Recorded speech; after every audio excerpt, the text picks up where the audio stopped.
good evening, good afternoon, hello, wherever you are in the world.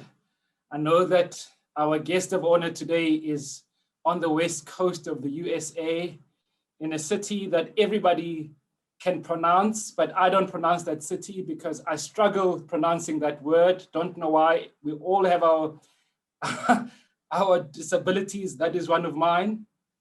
Today, we are joined by none other than Jeff Immelt, discussing his leadership journey through his book, Hot Seat, Hard-Won Lessons in Challenging Times. We're very grateful to Exclusive Books and Jonathan Ball for what they've done in terms of making this possible. How do you introduce a man who is known to many, loved by many, but maybe not by all? It's really hard. So I thought I'd just go straight into it and be inspired by the book.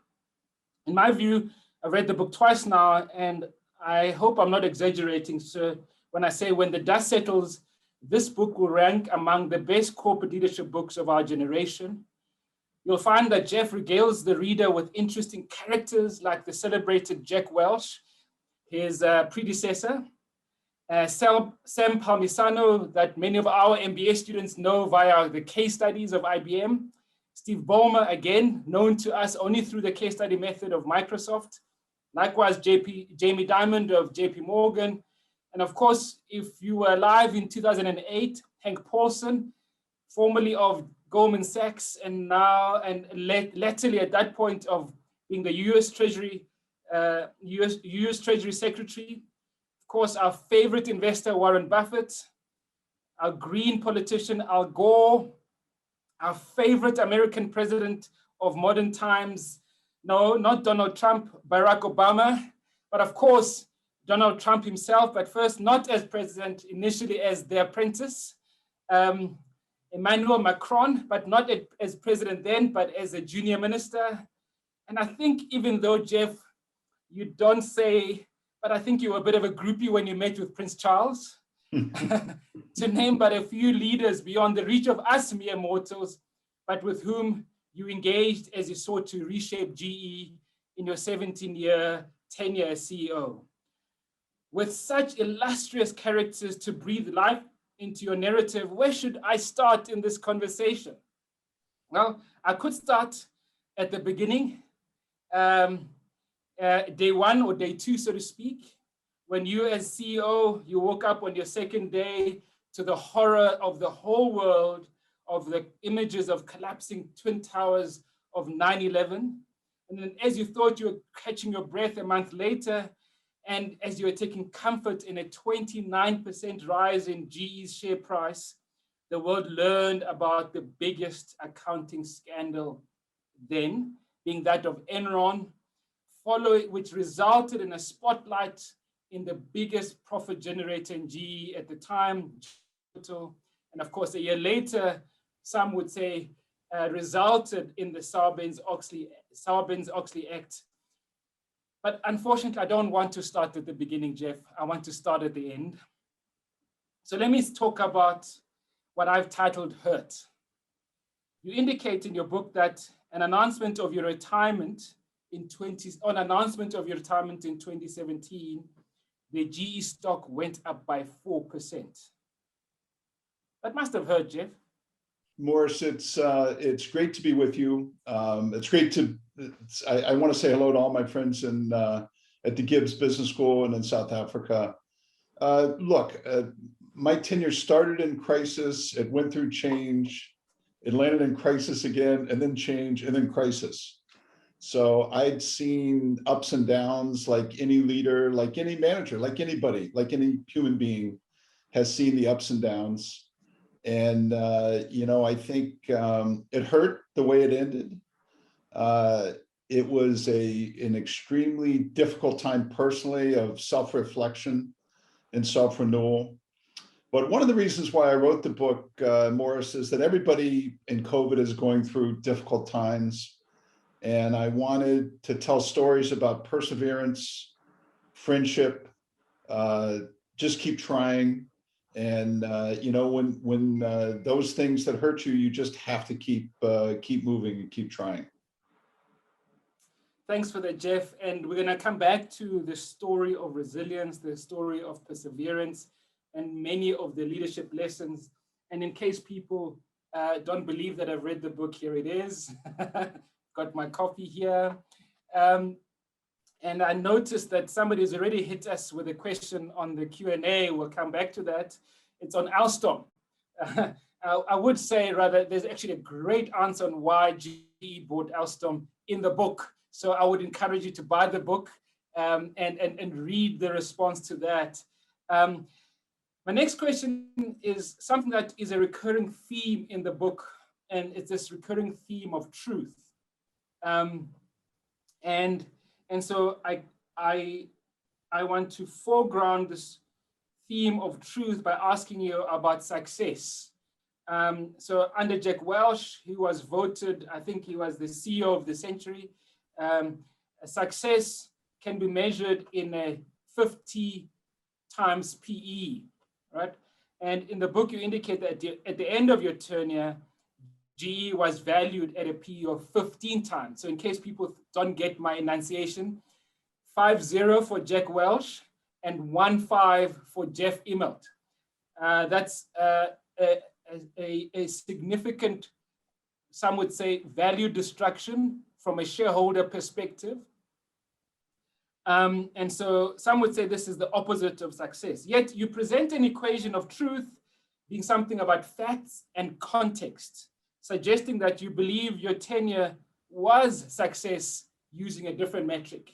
Can you talk to us through that metric, please, and whether you believe using that metric, we should be persuaded that GE was success in your 17-year tenure? So I think, Morris, what I try to talk about the book is just complexity and this notion that truth equals facts plus context. In 2001, as you said, GE was 50% financial, 50% industrial, yet it traded like a tech stock in those days with a very high valuation. Our industrial portfolio had been allowed to erode over time. So that was the task that our team took on as we started to take GE forward into the 21st century, trying to make it more technical, more global, closer to the customer, more diverse. I think at the end, I don't really try to argue for success or failure, Morris. What I basically say is, look, here's the good things about the company. We generated more earnings than the rest of the history of GE combined. So in other words, in 15 years, we generated more earnings and cash flow than the other 110 years of GE combined. We led all the industries we were in. We had a great global footprint and reputation, including in places like South Africa, and we had a good team. But on the other hand, the share price didn't work. The succession process didn't work the way we wanted it to.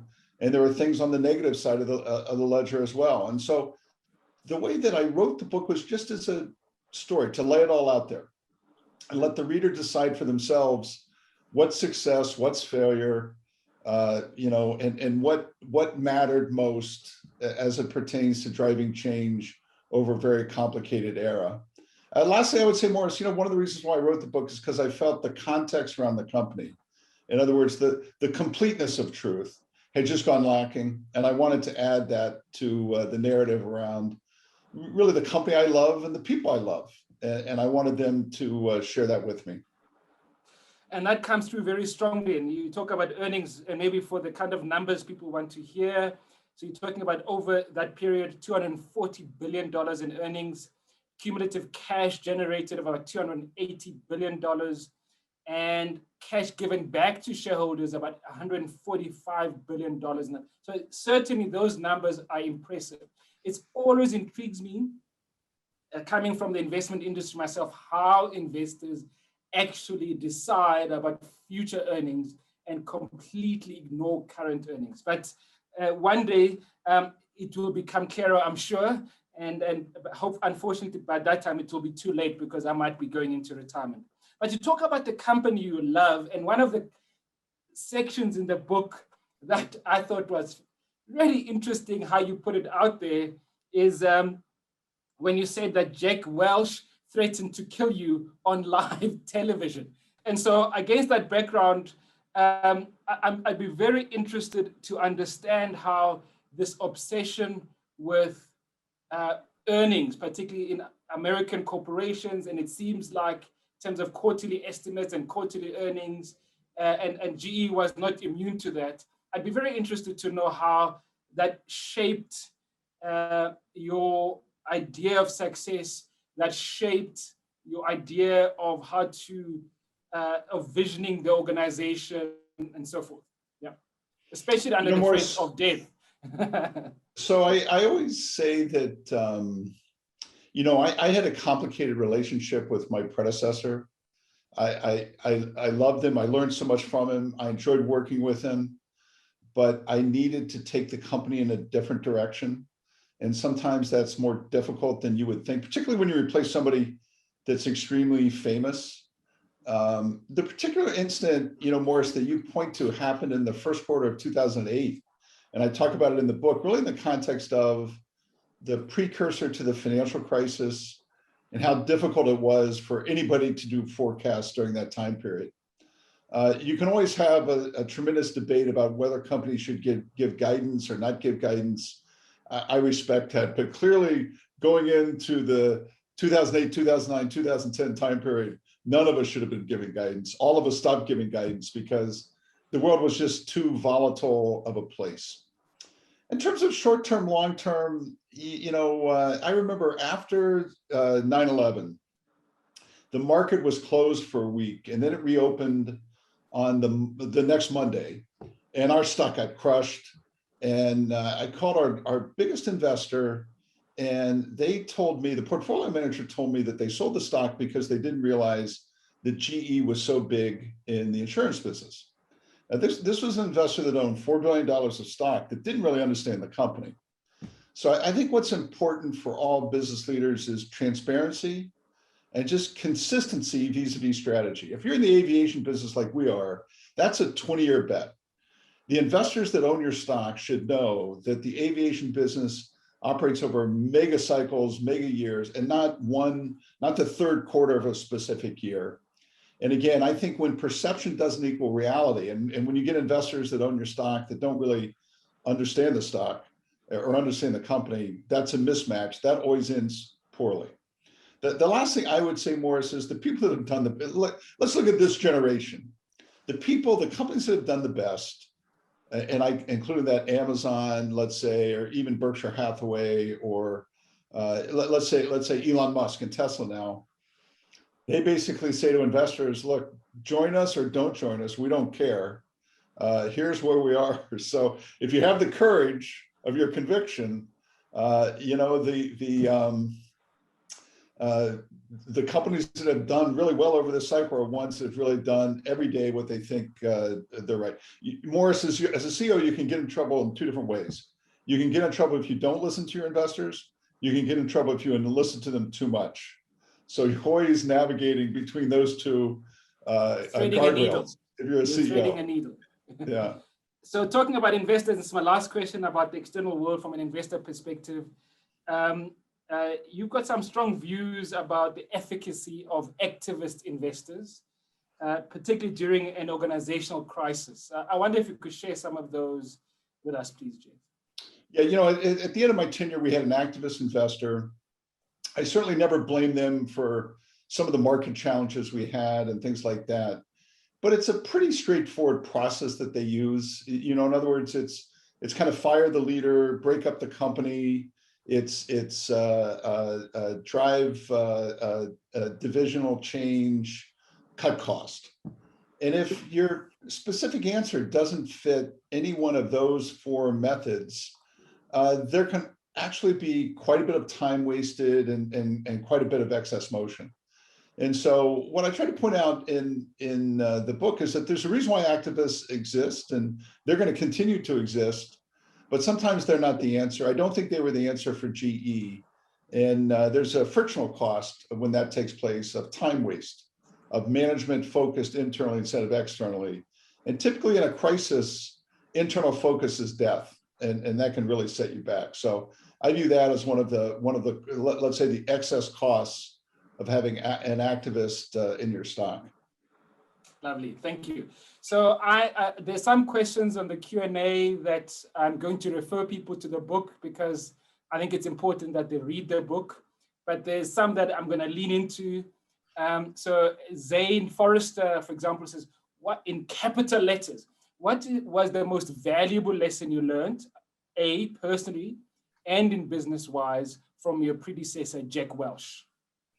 Yeah, so Jack was the best in the world, the best I've ever seen at running an organization at scale. You know, in other words, one of the things, I work with small companies now, Morris, and I'm constantly talking to CEOs about how to scale their company, or big companies, how to run like a smaller company.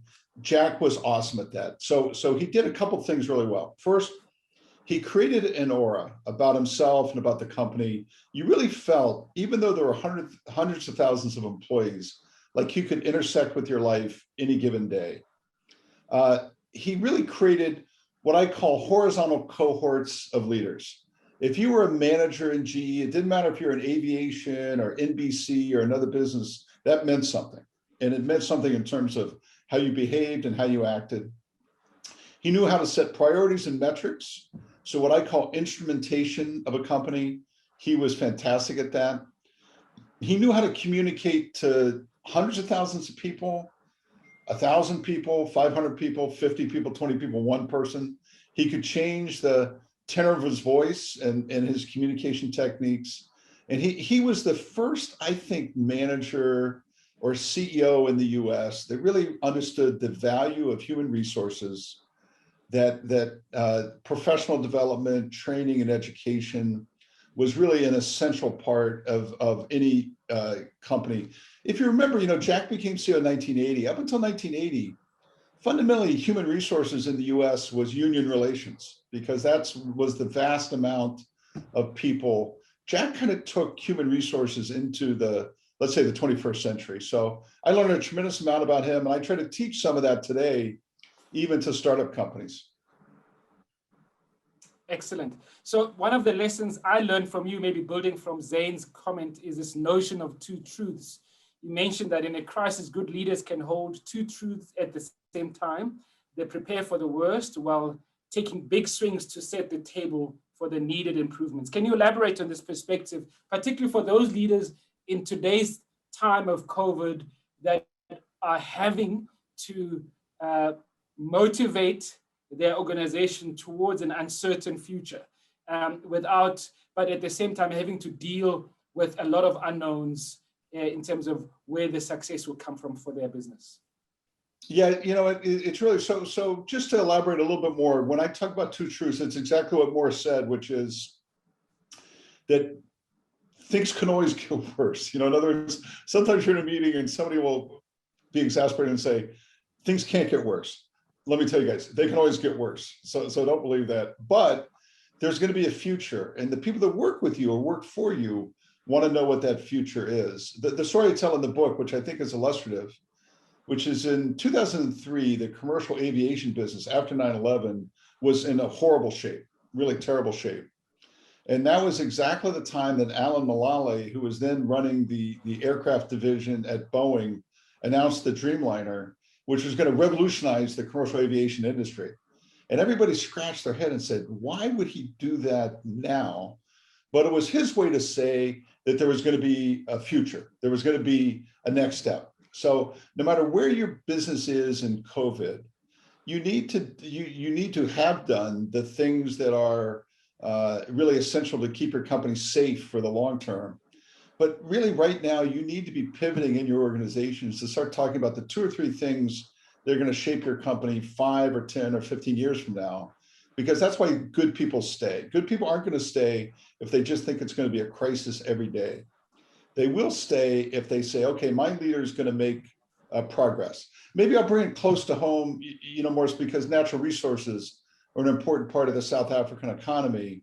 You know, I think if I was in an oil and gas business today, you know, look, you know, climate change is real, but you have to start pivoting towards technologies like sequestration or other cleaner technologies. And in some ways that provides the vision and the path for the future. So I think a leader's ability to compartmentalize and keep two truths is really essential, particularly during a crisis. Lovely. So there's an anonymous attendee that wants to stay with dealing with a crisis. And the person says, you led through different economic worlds, post 9/11, post 2008, and all needed reinvention, which your share price curve shows was resilient. What do you think is the leadership demand for business in the post-COVID world? So building on that messaging of Ellen Mullally, for example. Yeah, look, I mean, I think if you take post-COVID, there are a couple of things are going to be different. One of them is, whereas digital transformation has been a buzzword for the past decade, it's now here, right? It's now just in front of you.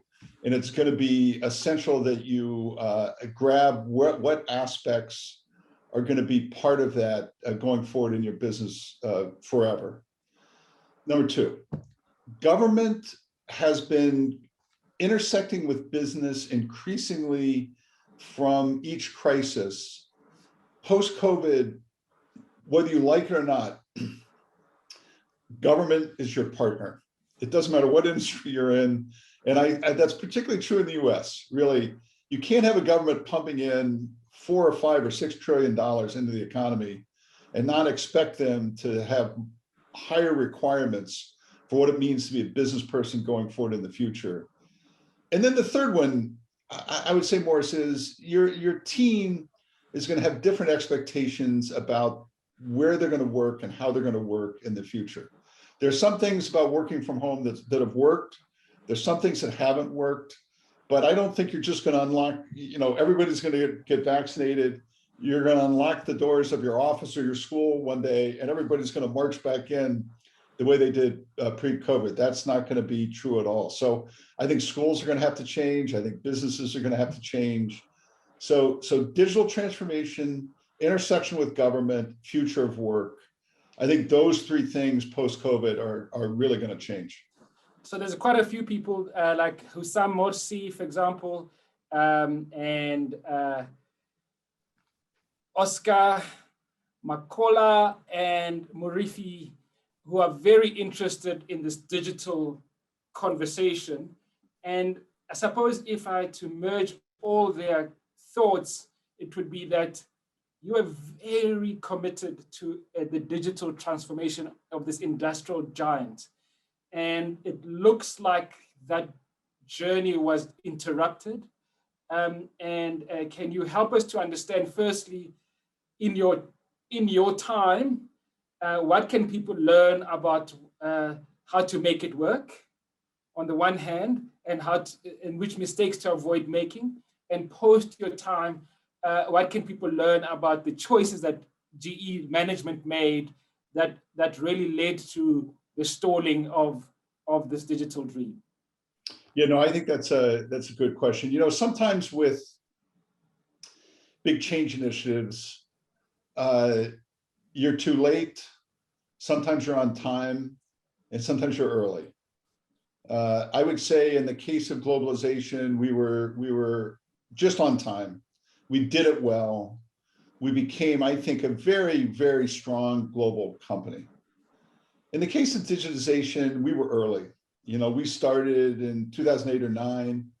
We did it from a position of strength, and that we knew that our customers, people like Transnet or aviation customers or hospitals, wanted to be able to do a better job of running their assets, working their assets, and the digital technologies would help us get there. But Morris, when we started, we didn't have that many people to work with. And so we basically made a decision to do it ourselves. We invested heavily. We developed our own platform called Predix. We had customers around the world. We recruited from the industry, a different kind of set of leaders and a different, let's say, added different capability inside our company. In 2016, we had a customer session, developer session that had 4,000 attendees from every country and every industry in the world. So we were making progress, but nonetheless, as I say in the book, it didn't work. It certainly didn't work the way I had intended, or the way I felt like we could have, things we could have done differently. So what would I have changed? I probably started too big, too fast. I would have done more experimentation inside the company. For instance, the oil and gas business had the biggest need. It had customers that could afford the investment. Maybe I should have started in one division first and let it grow beyond that.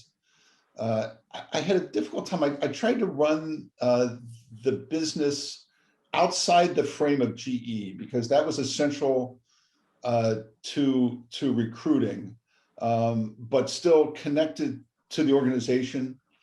So I needed to work a little bit harder on measurements and how to run something as a profit center and a cost center at the same time. The last thing I would say is we should have probably brought in a partner. We should have probably gone out to Microsoft or something like that, created a 50-50 joint venture, and just to give it a little bit more capability and a little bit more staying power. So there's clearly things I would have done differently.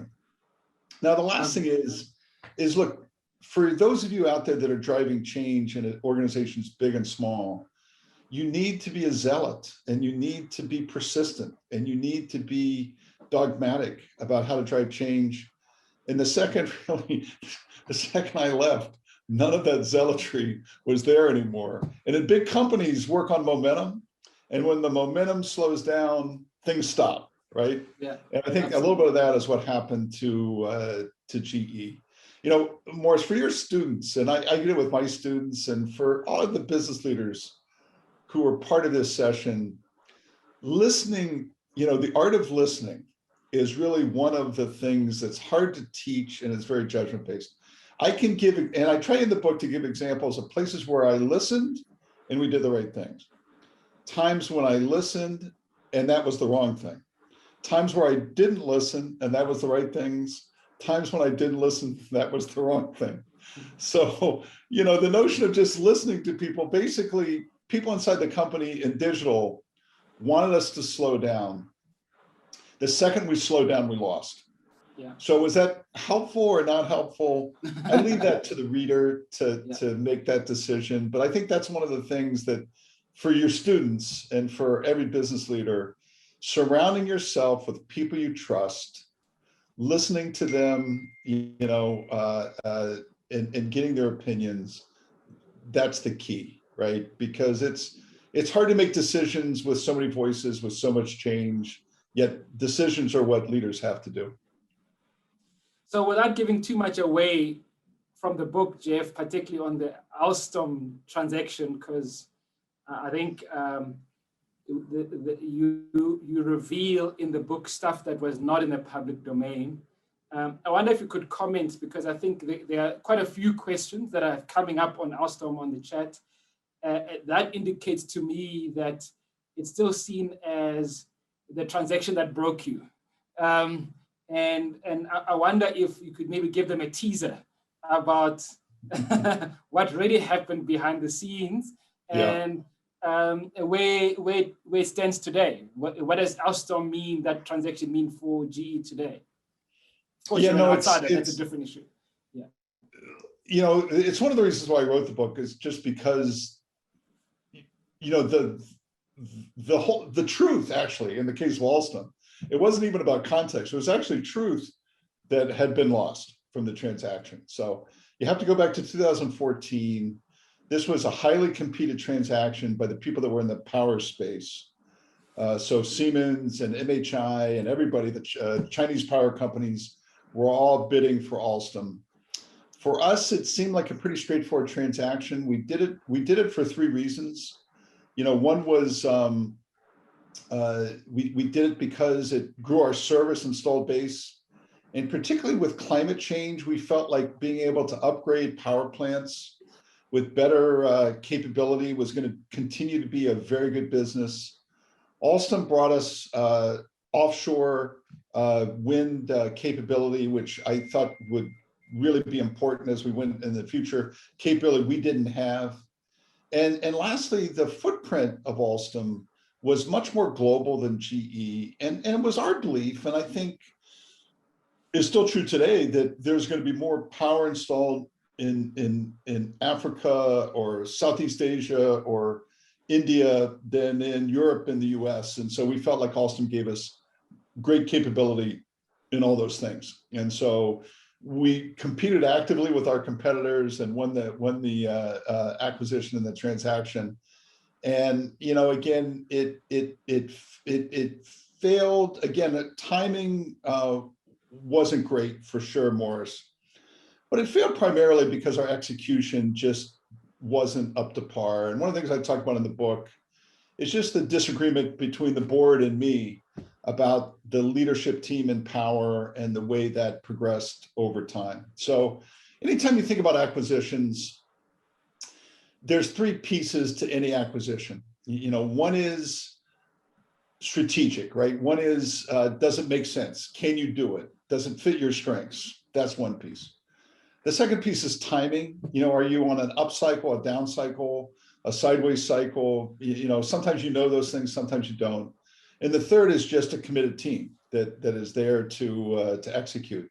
In the case of Alstom, you know, the strategy fit, the timing was terrible, and the dynamics around the team made the execution subpar. And so when you lack 2 out of 3 things that make an acquisition a success, things always go poorly.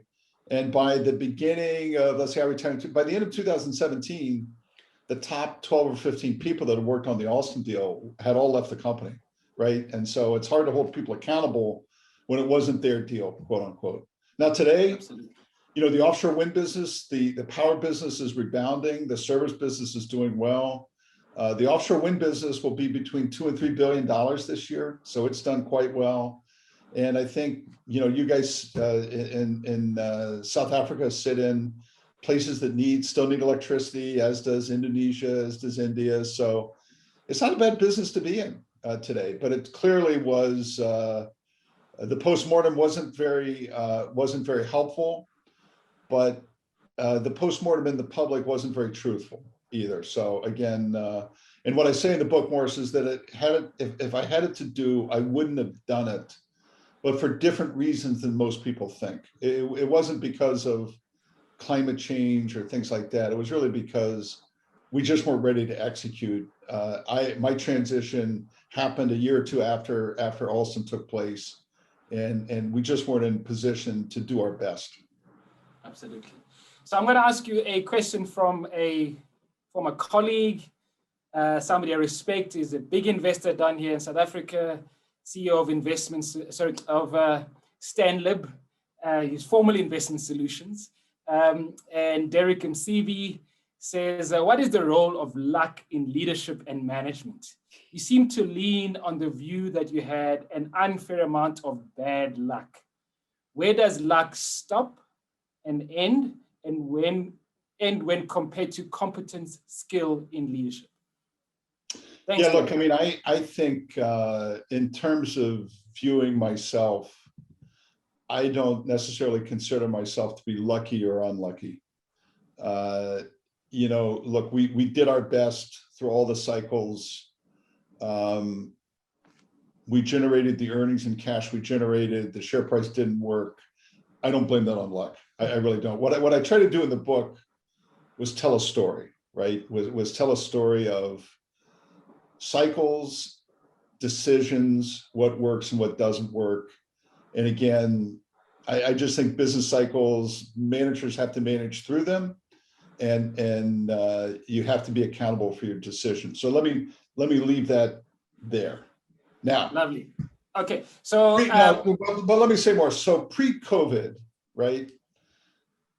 Delta Airlines was the world's best managed airline, and Zoom was a very successful startup. As of the fourth quarter of last year, Zoom had risen 5-fold. It was worth more than every airline in the world, and Delta Airlines stock had declined by 70%. Delta, in my opinion, is better managed than Zoom. So is that luck, or is that management, or is that just cycle? So I think it's impossible to say that luck isn't involved. I don't want to tell that story in the context of myself, because you know, my 15 years are what they are. But I will say that from a leadership standpoint, you better understand when you're lucky, not good. And you better understand when you're good, not lucky. When you're lucky, not good, you end up promoting people that aren't that good. I've been guilty of that. And when you're good but not lucky, you end up firing people that are actually pretty good. So that's the context in which I think luck has to be understood. Not in my world, but in the world that all of us live in every day. Never confuse tailwind with good management. And I've made that mistake more than once. Awesome. I'm going to get into some of your lessons. I'm going to go into the toolbox, but first let me read a message from one of your former colleagues, Gemma Martinez, who says, Jeff, you are the leader, El Patron. Thanks for your spirit and lessons learned during 11 years working with you at GE. So I hope you remember Gemma, and those are very kind words from her. Hey, thank you so much, Gemma. Thanks, Gemma. So coming back to leadership lessons for those of us that are trying to manage through a crisis, you talk about toolbox. You indicate that in a crisis, you can only bring to bear the tools you have in your toolbox. And in assessing your toolbox, you suggest 3 crucial questions. How fast can you learn? How much can you take? And what will you give to those around you? This sounds like a different kind of leadership, not this hard-nosed American leadership. Where does this humane type of leadership come from, Jeff? I think it comes from reality. You know, in other words, you stand in front of graduates at your grade school at GIBS. And I would absolutely give you 100% certainty that when you face those graduates, any of them can achieve anything they want to, both in South Africa and around the world, from an intelligence standpoint, from an upbringing standpoint. The question is, will they? Will they? And that answer is complicated. That answer is based on how quickly you can learn. So when I graduated, let's say when I was graduated from school and went to work at GE in 1982, I had no idea that my career would intersect with China. Zero. I hadn't learned about it. I had no context for it. I hadn't even thought about it. Yet in many ways, the impact that China had, both as a market, as an economic force, was a very dominant part of my business career. I had to learn it. I had to be curious about it. I had to go see it for myself. I had to learn it. So how fast you can learn, what you can take. You're going to have a bad boss. You're going to have a bad cycle. You're going to have bad everything. Believe it or not, Morris, many people, most people, in fact, give up at some point. They just say, look, I just can't take it anymore. I don't like to be criticized. I don't like to work this hard. I don't like this. I don't like that. I don't like the media's picking on me, blah, blah, blah. You know, only the individual can assess, you know, how much they want to take, how much they want to put up with in order to achieve great things. And lastly, look, in your career, your peers promote you. Your peers are actually the most important thing. Your friends, your connections. In 2008, Morris, one of the reasons why GE survived is because I had relationships with all these people in the financial services community that I had built up when I didn't need them, right? So I built up relationships and trust and done favors when I didn't need them. So when I needed them, they were there for me. So that's how much you can give. So I just think answering those 3 questions shapes a career as much as anything else. You know, the linear business stuff, making your numbers, that's not that hard, guys. I'm just gonna tell you, I did it for a long time. It's pretty linear, okay? Especially as a mathematician, it will be easier for you. Exactly. But seeing the bigger world around you, seeing how people play together and all that stuff, that's ultimately what's going to shape success. So one of the things that I learned in terms of a toolbox is you need to have a triple D effect. Here I'm describing Dennis Dean Demerman, and you describe him as unflappable. And this seems to have had a lasting impact on you. So what is the value of unflappable triple Ds in the life of a leader in crisis? Yeah, so it all goes back to, Morris, when you're in a crisis, particularly when you're in a crisis, you need to have one or two people that you just trust without second thought, right? And Dennis was one of those guys. He was kind of the generation between Jack and me. He was such a tough guy, so tough-minded and just an incredible force. I say this like I love Dennis, but he wasn't what I would call a nice guy. You didn't love him because, gosh, I get to sit next to Dennis at dinner tonight. It's going to be so much fun. That wasn't Dennis. You love Dennis because he just always put the company first. His ego wasn't in the way. And after 9/11, so the weeks after 9/11, we had to make these huge financing decisions around countries and airlines. And so it'd be 10 o'clock at night, and we had to lend a certain airline money before the next day, or else they were going to go bankrupt. And look, I'm a week or 2 weeks on the job, and I'd go around the room and I listen and I look at Dennis, and Dennis say, "Let's do that." And I'd say, "Okay, guys, let's go." Or he'd say, "Let's wait a week." And I'd say, "Okay, we're going to wait a week." But I wasn't too proud to say, "Look, I'm going to ride with Dennis on this one." And like I said, no matter what trouble I was in, when I was around people that I trusted, things worked out. And every now and then when I let my guard down and I was around people I didn't trust, bad things happen, right? So, I'm going to trust. Morris, here's a simple truth. Sometimes people say to me, "Look, you had to be disappointed that you got let down by people you trusted." And I said, "That's not what happened. Here's what happened. I was let down by people I didn't trust. That's on me." In other words, when you get let down by people you trusted, that's on them. When you got let down by people you didn't trust, it was my fault. It was my fault to have them in the room. And that's more times than not, that's what happened in terms of making bad decisions. Lovely. So I want to talk about threading the needle. When you talk about leaders showing up at the beginning of the book, you emphasize the importance of threading the needle. And so I want to ask the question, with the benefit of hindsight, would you have threaded the needle differently on September 10, 2001? Yeah, look, I think so I say in the book, in terms of different thoughts I had, probably one of the things you get coming out of a crisis, whether it's COVID or the financial crisis, is you get a chance to reset. What is the context of your company? What is the strategy? How are you going to come out of it?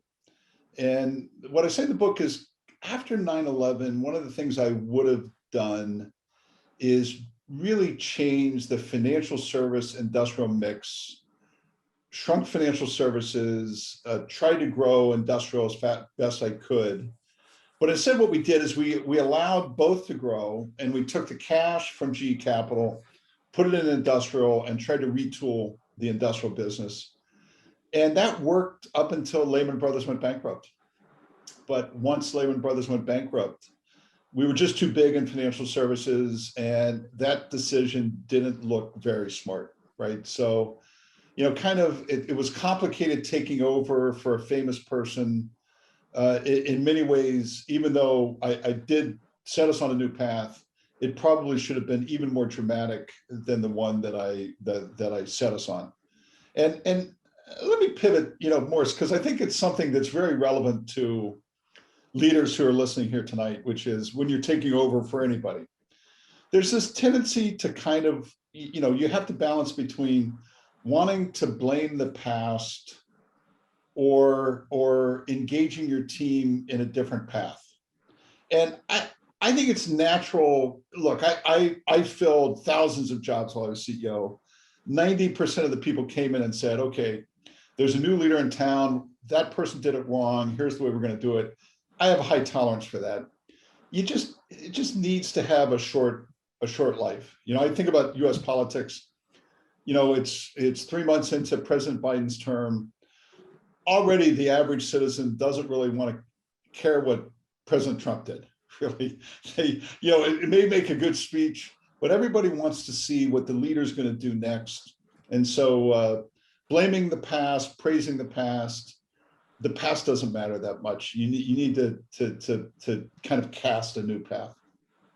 So maybe on that, when you were talking about threading the needle, you were really talking about respecting Jack Welch's legacy, even though you had difficulties with it, especially when you came to realize how big GE Capital was, yeah. And how complicated it was, and how risky it was. So when I read that, one of the two, I suppose, dichotomies that I was left with was, as far as Jack Welch, as your predecessor, was concerned, even though you do take some punches at him, you do treat him with deference and respect. However, your successor, John Flannery, you don't hold back.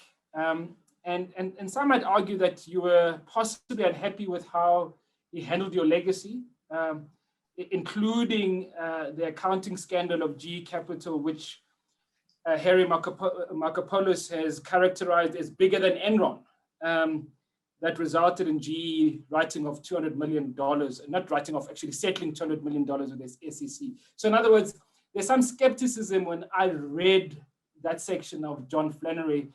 And so I wonder whether you feel my interpretation is unkind, or whether you feel you have treated your characterization of John fairly, given the facts at your disposal. Yeah, look, I mean, I think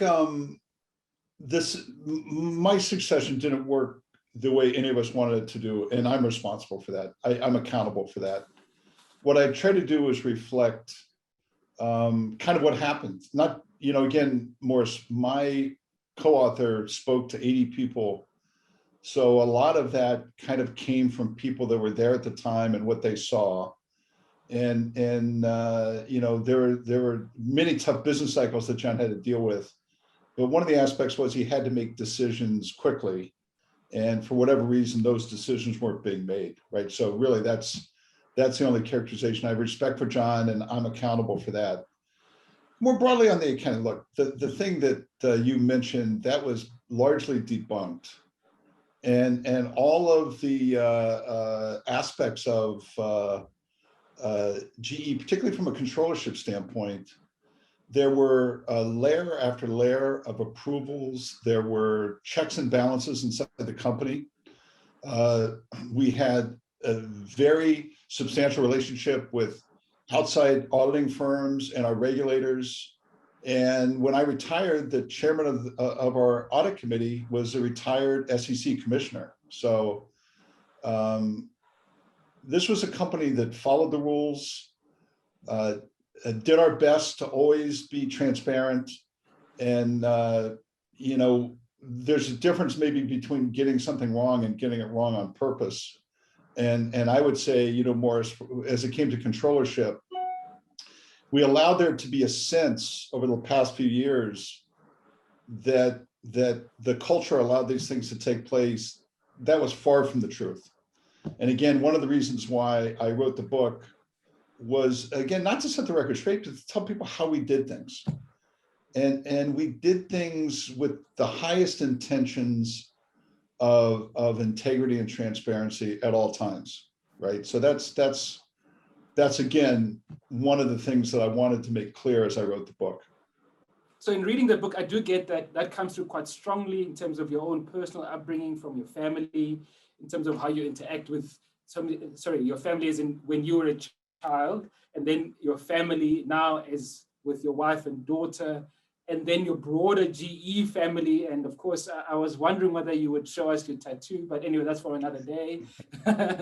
And yet people still hold the view that there were ethical breaches at GE under your watch. So how do you feel when you come across people holding those views?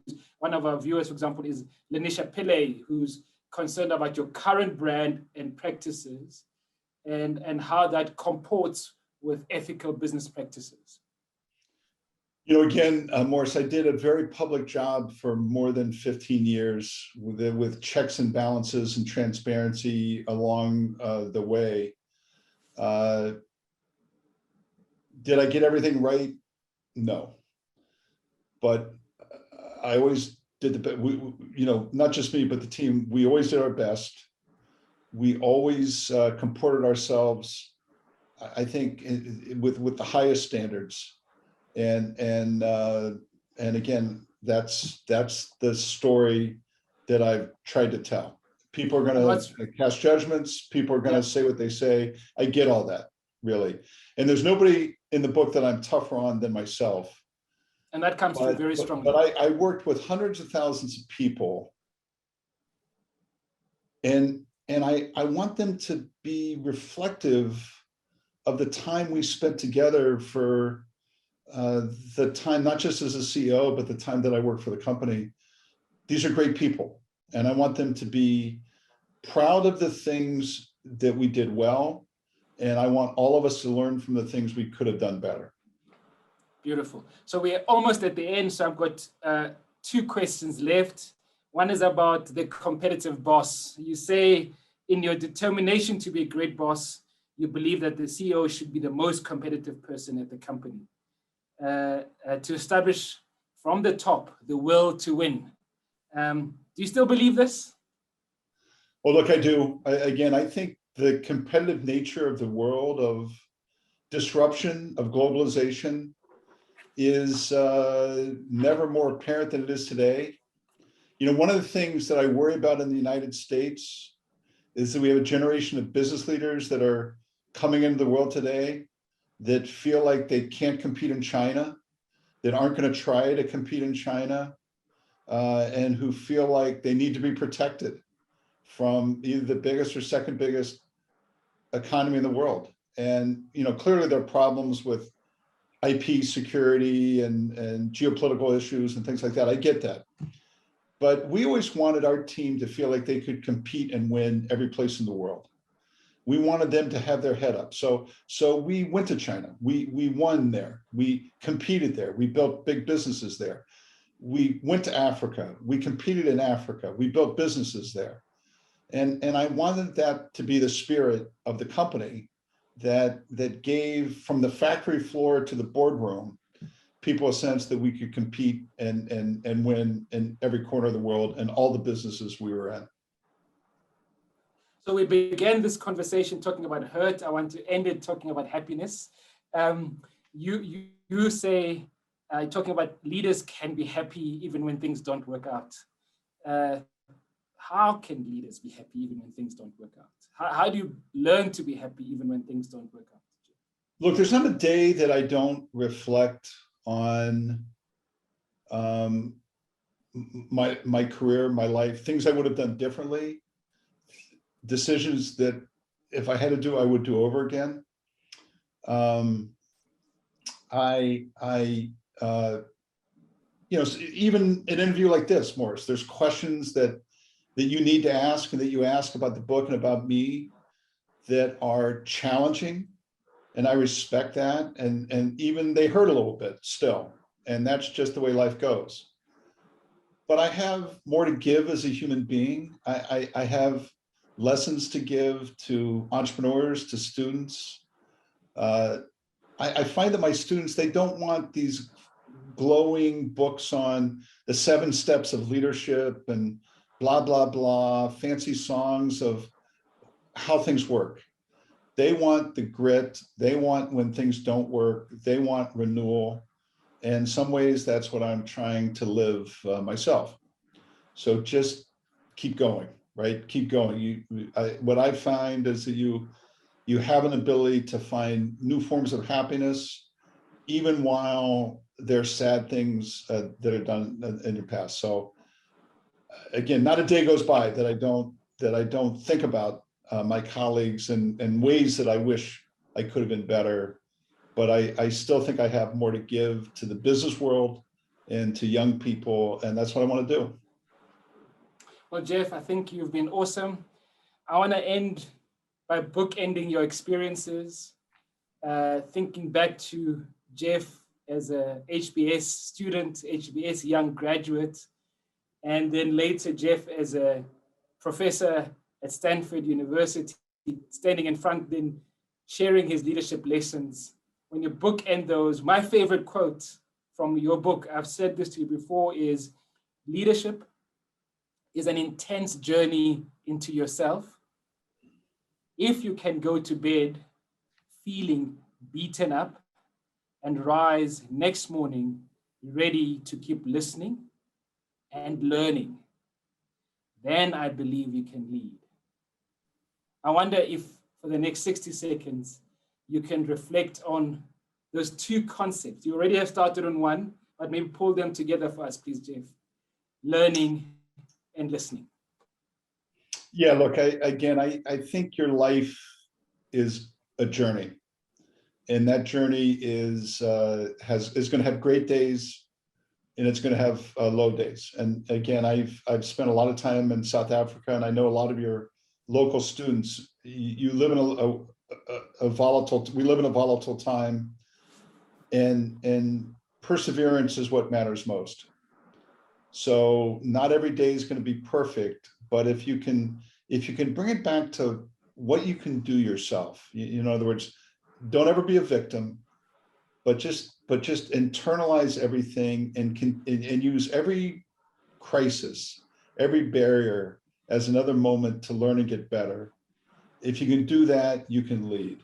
Now more than that, if you can absorb all that, if you can absorb pain and go to work with a smile on your face and hold the hands of the people you work with to lead them forward in the future, then you can really lead. Then you can really lead. So learn, absorb fear, keep on working, keep on smiling. I think today that's what it takes. Thank you, Jeff. So as we conclude talking about learning and absorbing fear, you argued that transparency is an admirable goal, but the real goal is to solve problems. Thank you for your time, your candor, your empathy, and your generosity as you help to set us up to lead, not so much in this volatile time, but in this vulnerable time. And thank you once again for continuing to be a friend to the Gordon Institute of Business Science. We look forward to welcoming you back into our auditorium when the world reopens its skies. And thank you. And everyone, please go to Exclusive Books and buy many of these. It's all worth the read. Thank you, Jeff. Thanks, Morris. Good to be with you. And I hope to see you in person again soon. Absolutely.